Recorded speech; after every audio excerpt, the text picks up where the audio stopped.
Hello and welcome to civil services Gurukul. जो आज का हमारा टॉपिक है वो है वक्फ। वक्फ एक्ट 2025 आया है। हम उस एक्ट को देखते हैं। पहले हम समझते हैं वक्फ है क्या। ये कंट्रोवर्सी या जो एक्ट है, ये कंट्रोवर्शियल एक्ट है। ये क्यों आया था, इसके क्या क्या फीचर्स हैं, क्या क्या कंसिडरेशंस हैं, और जो अब ये एक्ट अमेंडमेंट एक्ट 2025 आया वो क्या चीज प्रॉमिस करता है। I know this topic can be controversial, पर I will maintain a proper secular character या secular stand in explaining the topic. तो जो इस टॉपिक की कमियां हैं या जो भी नेगेटिव इंपैक्ट्स हम वो भी डिस्कस करेंगे, जो इस टॉपिक के अंदर पॉजिटिव चीजें हम वो भी डिस्कस करेंगे। So let's start. पहले देखते हैं व्हाट इज वक्फ। वक्फ की हमें डेफिनेशन पता होनी चाहिए। वक्फ होता क्या है। वक्फ ऐसी प्रॉपर्टी है जिसको एक वाकिफ जो है या जो डोनर है वो डोनेट करता है। तो क्या है, वक्फ इज अ परमानेंट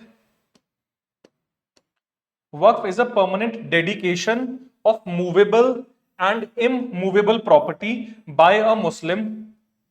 तो कौन सी कम्युनिटी का है ये, मुस्लिम। बाय अ मुस्लिम जिसको बोलते हैं वक्फ या donor, for purposes recognised by Islamic law. तो कोई कॉन्स्टिट्यूशनल लॉ नहीं है, ये जो इस्लामिक लॉ है, इनकी जो रिलीजियस बुक है उसकी बात करते हैं। बाय इस्लामिक लॉ एज पायस, रिलीजियस और चैरिटेबल।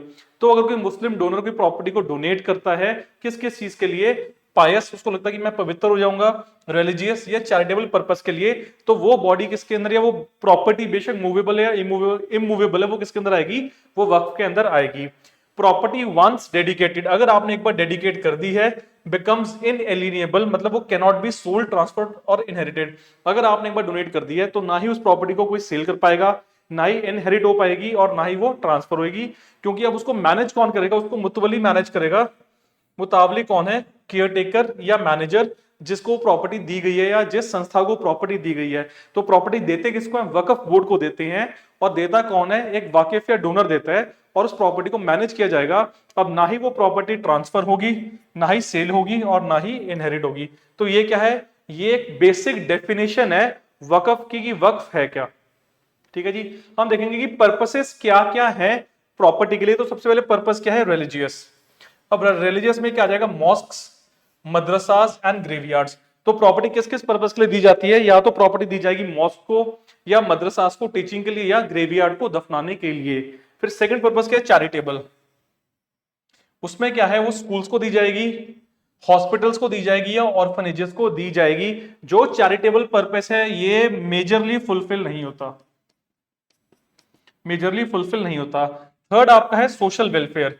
इसमें क्या आएगा, aid to the poor and scholarships, ये भी फुलफिल नहीं होता। ये दो जो लास्ट वाले हैं बहुत कम फुलफिल होते हैं। सबसे ज्यादा फुलफिल कौन सा होता है, रिलीजियस पर्पस।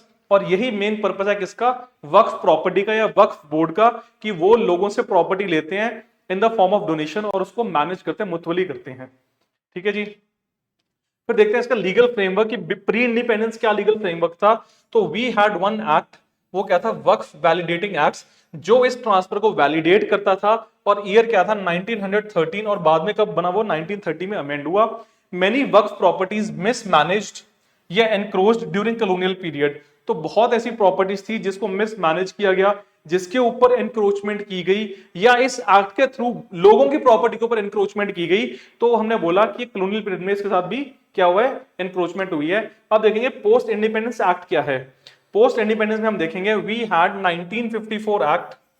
उसने क्या किया, उसने स्टेट वक्फ बोर्ड बना दिया है। तो उन्होंने बोला कि जितने भी स्टेट्स हैं उनका इंडिपेंडेंट क्या होगा, इंडिपेंडेंट वक्फ बोर्ड होगा, और हर स्टेट अपनी वक्फ प्रॉपर्टीज को मैनेज करेगा। फिर आपके पास 1995 का एक्ट आया। अब आपने यहां पे ध्यान रखना है, 1995 और 54 में बहुत ज्यादा डिफरेंस है। 54 से वो एक्ट चल रहा था और 95 में नया एक्ट आया। इसमें क्या है, it replace the 1954 act, more comprehensive act था। ये एक्ट क्या था, ये एक्ट बहुत ज्यादा कॉम्प्रिहेंसिव था। इसमें बोला गया कि आपके पास एक सेंट्रल वक्फ बोर्ड होगा। वो क्या होगी, वो एडवाइजरी बॉडी होगी। अब हमने बच्चों देखा कि फेडरलिज्म क्या होता है, वी हैव वन सेंट्रल या यूनियन गवर्नमेंट अथॉरिटी, और बाकी वी हैव स्टेट गवर्नमेंट की अथॉरिटी। तो उन्होंने बोला कि क्या होगा, आपके पास एक सेंट्रल वक्फ बोर्ड होगा जो सेंटर का होगा, या जो सारे स्टेट्स को मैनेज करेगा। वो क्या है, वो एडवाइजरी बोर्ड है, सिर्फ एडवाइस दे सकता है। फिर हमारे पास स्टेट वक्फ बोर्ड है। उसमें क्या है, it will manage survey and registration of properties. तो ये क्या करेगा, ये प्रॉपर्टीज को मैनेज करेगा, प्रॉपर्टीज को सर्वे करेगा, और प्रॉपर्टीज की रजिस्ट्रेशन करेगा। क्योंकि आपका जो प्रॉपर्टी है वो इन्होंने स्टेट सब्जेक्ट के अंदर डाल दिया है। फिर आपके पास क्या वक्फ ट्राइब्यूनल्स, ये क्या है, ये डिस्प्यूट रेजोल्यूशन के लिए ये जुडिशरी का काम करेंगे। ये क्या करेंगे, ये कोई भी प्रॉब्लम है उसको हियर करेंगे और डिसीजन देंगे। अब यहां पे हमने समझना क्या है कि जो भी ट्राइब्यूनल्स हैं इनका डिसीजन फाइनल होगा और इसके अगेंस्ट आप अपील नहीं डाल सकते। This was the major controversial point. For suppose there is the person A, ये पर्सन है बी है, अब ये है मुस्लिम, ये है नॉन मुस्लिम। अब ए ने बोला, दोनों के अंदर दोस्ती अच्छी है ना, गुड फ्रेंडशिप। अब ए ने बोला बी को कि आपकी प्रॉपर्टी बहुत कॉस्टली है, आप मुझे प्रॉपर्टी दे दो।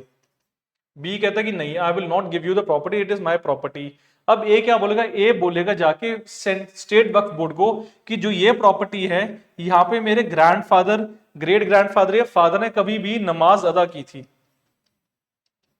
या उन्होंने कोई भी रिलीजियस प्रैक्टिस की थी, सो ये प्रॉपर्टी अब मैं डोनेट करना चाहता हूं किसको, स्टेट वक्फ बोर्ड को, कि ये रिलीजियस पर्पस के लिए डोनेट हो जाए। अब इसकी प्रॉपर्टी जो है बच्चों ले ली जाएगी और इसके पास अपील डालने के लिए ट्राइब्यूनल क्या है, वक्फ ट्राइब्यूनल। अब आपने ये चीज ध्यान में रखनी है कि अगर आप वक्फ ट्राइब्यूनल में ही अपील डालोगे तो ऑटोमेटिकली क्या है, वो मुस्लिम मेजॉरिटी है क्योंकि मुस्लिम्स के लिए है, तो यहां पे कंसिडरेशन आ जाती है कि यहां पे सुनवाई नहीं होगी किसकी, बी की, and this is the problem. तो हमने बोला कि जो ये चीजें हैं इन चीजों को हमने अमेंड किया 1995 में, उसके बाद हमने 2013 में दोबारा अमेंडमेंट लेकर आए। हमने बोला there will be strict penalties for encroachment, कि आप किसी की प्रॉपर्टी को एनक्रोच नहीं कर सकते। डिजिटाइजेशन ऑफ रिकॉर्ड्स, जितने भी रिकॉर्ड्स आपके हैं उसको हम डिजिटलाइज करेंगे। एंड कंपलसरी सर्वे, जो भी आपके पास प्रॉपर्टीज हैं वो कंपलसरी सर्वे की जाएंगी। क्यों? क्योंकि बहुत ज्यादा प्रॉब्लम आ गई थी कि जो नॉन मुस्लिम्स की लैंड है या गवर्नमेंट लैंड है उसको एनक्रोच किया जा रहा था और वक्फ ट्राइब्यूनल क्या करता था, अपना डिसीजन दे देता था, and once they deliver their decision तो वो इरिवोकेबल था, उसके अगेंस्ट अपील नहीं डलती थी। This was the problem, this was a practical problem we were facing at that time. तो हमने क्या किया, इसको हमने अमेंड किया 2025 में। तो पहले देखेंगे की स्टैटिस्टिक्स क्या है वक्फ, उसके बाद हम देखेंगे कि जो हम अब अमेंडमेंट लेकर आए हैं उसमें क्या क्या चीजें हैं। तो सबसे पहले क्या है, India has the third largest Waqf assets globally after Saudi Arabia and Iran. तो इंडिया में थर्ड लार्जेस्ट एसेट्स है। वो कहते हैं कि आपकी पॉपुलेशन बहुत कम है, मेजरली आपकी कम्युनिटी गरीब है, इट इज वेरी पुअर, ठीक है, बहुत कम लोग पढ़े लिखे हैं, उसके बाद भी इतनी प्रॉपर्टीज आपने कैसे एक्वायर कर ली? क्वेश्चन मार्क ये है। जब आप लोग काम नहीं करते, आप लोग पुअर हो, पॉपुलेशन एक्सप्लोजन है, आपको नॉलेज नहीं है, बेसिक चीजें आपको नहीं पता है, तो आपने इतनी प्रॉपर्टी कैसे एक्वायर कर ली विदाउट डूइंग बिजनेस? तो आपने क्या किया, आपने एनक्रोच किया है, and this has been the point. ये बहुत बड़ा पॉइंट है। तो हमने बोला कि ये चीज इंडिया में परमिसिबल नहीं है कि पॉपुलेशन बहुत कम है, आपने प्रॉपर्टीज एनक्रोच कर ली, ठीक है जी। सेकंड ने बोला अराउंड 8 लाख प्लस रजिस्टर्ड वक्फ प्रॉपर्टीज स्प्रेड ओवर 6 लाख एकड़ ऑफ लैंड। तो ये कैसे पॉसिबल हो सकता है बेटा? 6 लाख एकड़ लैंड, 6 लाख एकड़ लैंड के ऊपर 8 लाख प्लस प्रॉपर्टीज, तो सीरियसली क्या है ये, इंक्रोचमेंट ही और क्या है? थर्ड क्या था, valuation estimated over 2 lakh crore. अगर इतनी आपके पास प्रॉपर्टी है तो आपकी कम्युनिटी गरीब क्यों है? अब कहते हैं ना स्टैटिस्टिक्स मैच नहीं होते, एक तरफ आपके पास इतनी प्रॉपर्टी है, दूसरी तरफ आपकी कम्युनिटी बहुत गरीब है, थर्ड आप किसी की सुनते नहीं हो, फोर्थ आपको नॉलेज नहीं है, फिफ्थ आप अनएजुकेटेड हो मेजरली, सिक्स्थ आप कोई काम करते नहीं हो, सेवंथ है आप जो काम करते हो वो क्या है, वो सोसाइटी में एक अनसर्टेनिटी लेकर आता है। तो ये सारी चीजें हमने ध्यान में रख के बोला कि ये चीज नहीं हमारी एक्सेप्टेबल है। इश्यूज में देखें, एनक्रोचमेंट सबसे बड़ा इशू था, करप्शन बहुत बड़ा इशू है, पुअर डॉक्यूमेंटेशन और पॉलिटिकल इंटरफियरेंस, तो ये बहुत बड़े इश्यूज थे। तो इसके लिए हमने बोला कि नहीं भैया, जो ये एक्ट है 2013 का, it is not permissible, it will not go hand in hand with the Indian democracy, हम इसको चेंज करेंगे। और हमने 2025 में हम न्यू एक्ट लेकर आए हैं, ठीक है जी। बाकी की पॉइंट्स देखते हैं क्या क्या है। कॉन्स्टिट्यूशनल एंगल में हम देखें तो वी हैव सम आर्टिकल्स, पहले आर्टिकल 25 एंड 26, वो कहता है freedom of religion, manage religious affairs. तो हम कहते हैं कि ठीक है, हमारे संविधान में लिखा है कि आर्टिकल 25 में आपका फंडामेंटल राइट है कि आप अपने रिलीजियस इंस्टीट्यूशन को मैनेज करो, फ्रीडम ऑफ रिलीजन है, क्योंकि इंडिया सेक्युलर कंट्री है। पर इसका मतलब ये नहीं है कि आप अपने फ्रीडम को यूज करते हुए किसी और के फ्रीडम को इंक्रोच करो, that is not a thing acceptable in the society. Secondly, अगर आपके पास फ्रीडम है तो वो रिस्ट्रिक्टेड है, एब्सोल्यूट नहीं है, आप किसी और का फ्रीडम वॉलेट नहीं कर सकते, ठीक है। फिर हमारे पास आर्टिकल 30 है, वो कहता है right of minorities to establish institutions. तो हमने बोला कि ठीक है, आप इंस्टीट्यूशन एस्टैब्लिश करो, सरकार आपको हेल्प करेगी। इसका मतलब ये नहीं है कि अगर सरकार आपको हेल्प कर रही है तो आप गवर्नमेंट को ही आके दिखाओ या गवर्नमेंट से ही आप क्या करो, पंगा लो और गलत चीजों को आप एंडोर्स करो। फिर हमने बोला वक्फ इज कंसिडर्ड, वक्फ के हम स्टेटस की बात करते हैं, is considered part of religious denomination rights but not all aspects are essential practices. हमने बोला बिल्कुल सही बात है कि रिलीजियस डिनोमिनेशन राइट तो है पर एसेंशियल प्रैक्टिस हर चीज में नहीं है, हर चीज एसेंशियल नहीं है आपकी। Government argues Waqf is a charitable trust under law not an essential religious practice. तो गवर्नमेंट बता कहती है कि आपने बोला कि हम चैरिटी में प्रॉपर्टी दे रहे हैं कि ये जो है ये चैरिटेबल इंस्टीट्यूशन है, तो चैरिटेबल इंस्टीट्यूशन लॉ के अंदर तो एसेंशियल रिलीजियस प्रैक्टिस में आता ही नहीं है। जब ये नहीं आता तो क्लियरली वक्फ क्या कर रहा है बच्चे, वक्फ आर्टिकल 30 को वॉलेट कर रहा है, आर्टिकल 25 और आर्टिकल 26 को वॉलेट कर रहा है। एक चीज आपने चैरिटी के लिए बनाई तो आप उससे फंडामेंटल राइट थोड़ी बना दोगे। जब लॉ के अंदर आपकी चीज जस्टिफाइड नहीं हो रही तो आप कैसे काम करोगे। तो ये कहते हैं ये कॉन्स्टिट्यूशनल एंगल है। फिर देखते हैं प्रोबेबल क्या है या प्रॉब्लम्स क्या है वक्फ मैनेजमेंट में। तो 5 या 6 प्रॉब्लम्स हमने आइडेंटिफाई की हैं इसके अंदर, 5 यहां पे हैं। तो सबसे पहले क्या, एनक्रोचमेंट। सबसे बड़ी प्रॉब्लम है encroachment. Many properties illegally occupied by government और प्राइवेट एंटिटीज, बहुत बड़ी प्रॉब्लम क्या है, एनक्रोचमेंट। दूसरा है करप्शन या mismanagement.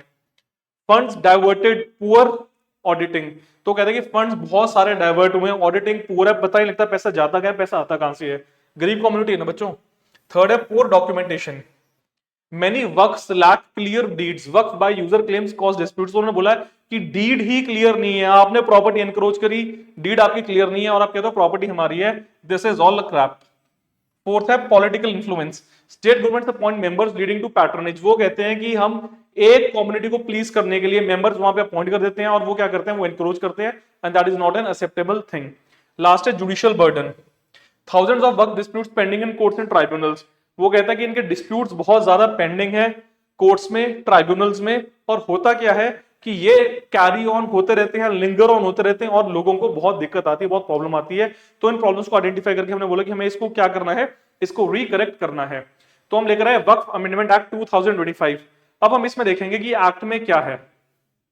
Now we will see what is in the act and we will see the basic and most important things जो समझनी है। सबसे पहले हम क्या लेकर आए, इंक्लूजन ऑफ नॉन मुस्लिम्स।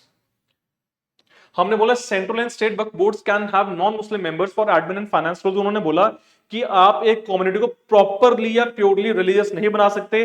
जो भी आपके मैनेजमेंट बोर्ड है उसमें क्या होंगे, नॉन मुस्लिम्स होंगे, क्योंकि वो भी अपना क्या करेंगे, डिसीजन देंगे। ठीक है वो एडमिन और फाइनेंशियल पर्पसेस के लिए, but they will also give their decision and you should respect कि जो उन्होंने चीज बोली है वो भी ट्रू स्टैंड होती है सोसाइटी के अंदर।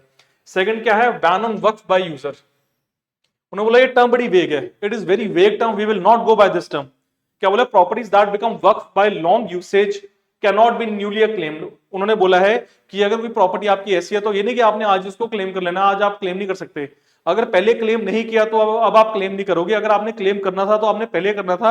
अब आप ये नहीं कह सकते कि हम अब इसको क्लेम करेंगे और इसके अकॉर्डिंग हम क्या करेंगे, इस प्रॉपर्टी को वक्फ बना देंगे।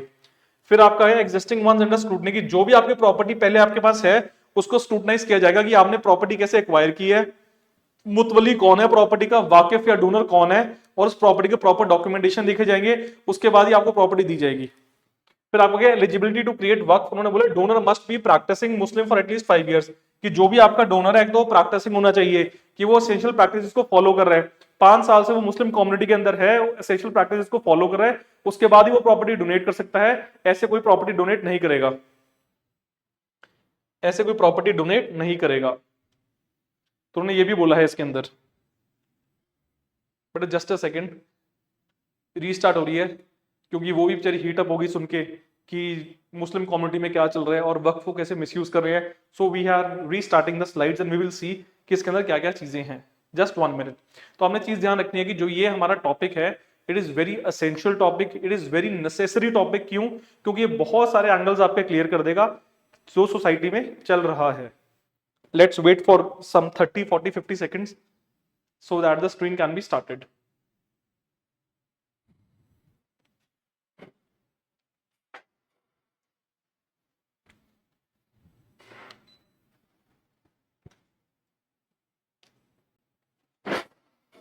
ना बच्चों ये भी गुस्सा कर गया कि क्या चल रहा है सोसाइटी में, बच्चों को हम पढ़ा रहे हैं यहाँ पे और आप देख सकते हो कि क्या इरेशनल चीजें हैं सोसाइटी के अंदर। तो बड़ा गुस्सा लाजमी है, कई बार आपके नॉन लिविंग थिंग्स भी गुस्सा कर जाते हैं,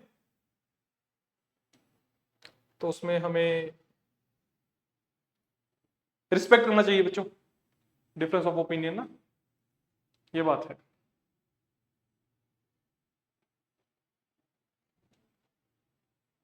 हाँ बेटा यहाँ पे थे हम ना।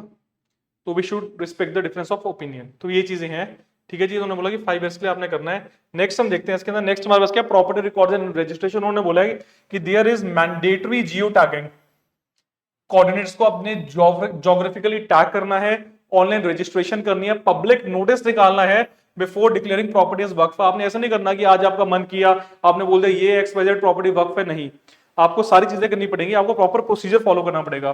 फिर क्या, tribunals and appellate mechanism strengthened waqf tribunals, appeals allowed to high court, earlier appeal was limited. तो उन्होंने बोला है कि पहले अपील होती ही नहीं थी, डिसीजन फाइनल था, अब बोला कि नहीं, आप डिसीजन दोगे, आप अपील दोगे, कहां दोगे, हाई कोर्ट के अंदर अपील जाएगी, दो it is limited but you can appeal in the high court and you can challenge the decision of the Waqf board. फिर आपकी अकाउंटेबिलिटी की बात करते हैं, एनुअल ऑडिट्स मैंडेटरी कर दिए हैं, mutawallis can be remove from corruption misuse, जो भी मैनेजर है उसको रिमूव कर सकते हैं अगर वो करप्शन करता है, अगर मिसयूज करता है, उसके ऊपर प्रॉपर एक्शन होगा और आप किसी की प्रॉपर्टी को आप ऐसे एक्वायर नहीं करोगे, ठीक है जी।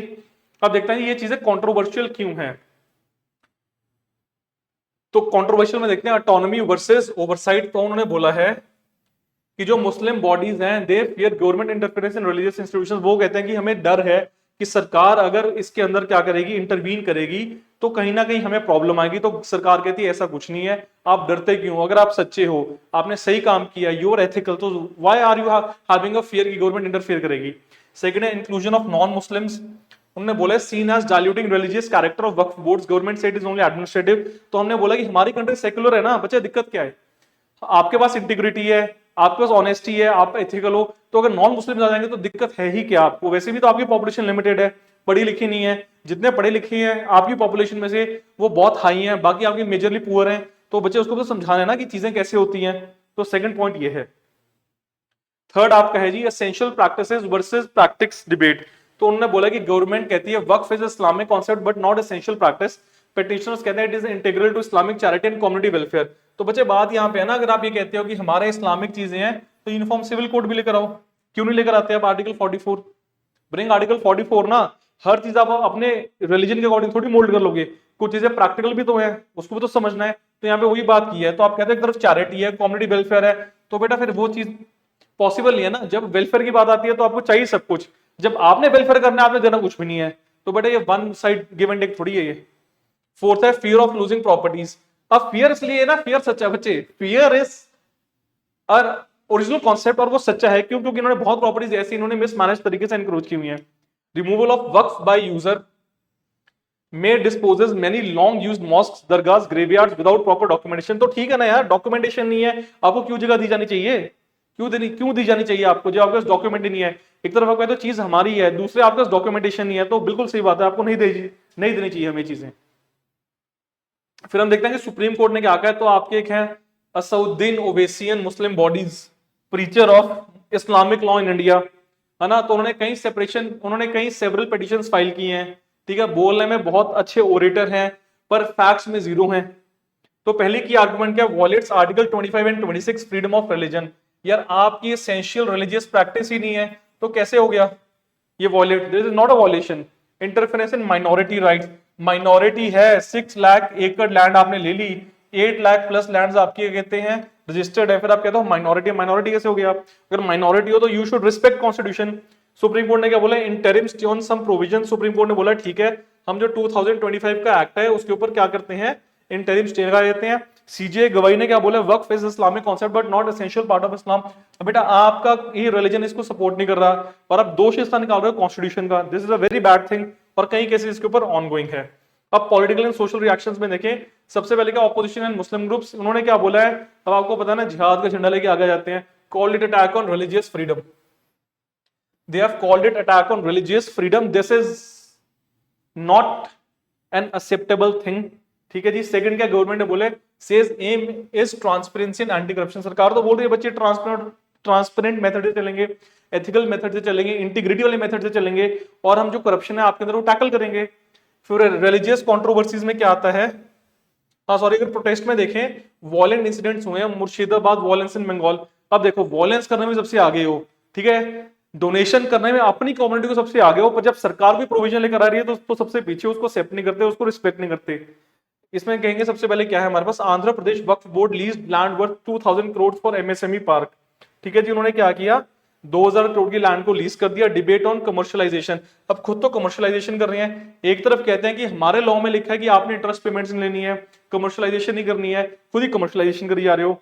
दूसरा जेएनके में देखो Hazratbal shrine emblem vandalism political tension, तो होगी ना बच्चे, जब उनको भी समझ आएगी आपकी कम्युनिटी वालों को कि ये चीज गलत है तो यही तो होगा और क्या होगा। और लास्ट में देखते हैं हम इंप्लीकेशंस क्या है। सबसे बड़ी इंप्लीकेशन है फेडरलिज्म के ऊपर, स्टेट और सेंटर की टेंशंस है, कंट्रोल है, over control of state Waqf board. तो हमने बोला ना कि आपने सेंटर को तो बोला कि एडवाइजरी रोल है, तो ऐसे पॉसिबल थोड़ी सारी चीजें स्टेट को थोड़ी दे देंगे। सेकंड आपका माइनॉरिटी राइट्स, माइनॉरिटी राइट्स में बच्चे क्या है कि test balance between religious autonomy and state regulation. वो कहते हैं एक तरफ माइनॉरिटी राइट्स का झंडा लेके आते हैं और जब कॉन्स्टिट्यूशन कोई चीज दे रहा है उसको एक्सेप्ट करते नहीं है। बेटा आर्टिकल 44 को लेकर आओ ना फिर। थर्ड है जुडिशरी, जुडिशरी का कहते हैं ERP doctrine once again at centre से उन्होंने बोला है कि आपकी एसेंशियल रिलीजियस प्रैक्टिस नहीं है, आपकी चैरिटेबल वाली चीज है, ये लॉ के अंदर नहीं आता, तो you have to respect the law. फिर आपका इलेक्टोरल पॉलिटिक्स होगी, वोट बैंक पॉलिटिक्स जिसको बोलते हैं इंडिया में, जो बहुत प्रचलन है। Minority sentiments specially in states with large Muslim population में इन्फ्लुएंस पॉलिटिक्स, ठीक है। गवर्नेंस में क्या push for digitisation transparency but risk alienation of minority community, ये भी एक्सेप्टेबल है, ठीक है। अब हमें देखना क्या है, हमें सबसे ज्यादा क्या किस चीज के ऊपर ध्यान रखना है, हम देखना है 2025 वाला क्या कहता है। वो कहता है कि वक्फ बाय यूजर एक्सेप्टेबल नहीं है, ऐसे आपको 5 साल के लिए आपको अपना मुस्लिम लॉ प्रीच करना पड़ेगा। जो लैंड आपके पास है उसकी डॉक्यूमेंटेशन चेक होगी, डिजिटलाइजेशन होगी इस डॉक्यूमेंट्स की सारी, उसकी क्या कहते हैं प्रोज एंड कॉन्स चेक होंगे और देखा जाएगा कि आपको लैंड दी किसने है। सेकंड बोला है कि आप जो माइनॉरिटी का झंडा लेके आ जाते हो तो वो कॉन्स्टिट्यूशन में आपकी चीजें हमने आपको राइट्स दिए हैं पर वो एब्सोल्यूट नहीं है, वो भी रिस्ट्रिक्टेड है, तो आप अपने राइट यूज करते हुए किसी और का राइट वॉलेट नहीं करोगे। तीसरी चौथी चीज उन्होंने क्या बोली है कि एलिजिबिलिटी है कि ban on Waqf by user है, इंक्लूजन ऑफ नॉन मुस्लिम लेकर आओ, ट्राइब्यूनल और आपकी जो अपील है वो हाई कोर्ट में जाएगी, प्रॉपर्टी रिकॉर्ड चेक होंगे और एंटी करप्शन मेजर्स होंगे कि आप लैंड को ऐसे इंक्रोच नहीं कर सकते। So this was all about Waqf. जो हमने देखा, हमने ओवरव्यू देखा है वक्फ की। वक्फ क्या है? वक्फ एक बॉडी है, वो क्या करती है, वो लैंड को मैनेज करती है, जो उसको डोनेशन चैरिटेबल पर्पस के लिए मिलते हैं या रिलीजियस पर्पस के लिए मिलता है, एक वाकिफ या डोनर उसको देता है और मुतवली उसको क्या करता है, मैनेज करता है। यही कंट्रोवर्सी की लैंड कहां से आई, अगर आई है तो उसका सोर्स बताओ, अगर आपको डोनेट किया तो उसका सोर्स बताओ, और क्या करो, डिजिटलाइजेशन करो, एंटी करप्शन मेजर्स लेकर आओ और ट्रांसपेरेंट और एथिकल वे से क्या करो, आप इस लैंड को प्रैक्टिस करो, हमें कोई दिक्कत नहीं है। और आपका जो फंडामेंटल राइट है वो अगर आपका पूरा रिस्पेक्टेबल है, रिस्पेक्टेड है, पर ये नहीं कि आप अपना फंडामेंटल राइट यूज करते हुए किसी और के फंडामेंटल राइट को वॉयलेट करो। सो this was all about Waqf. Thank you.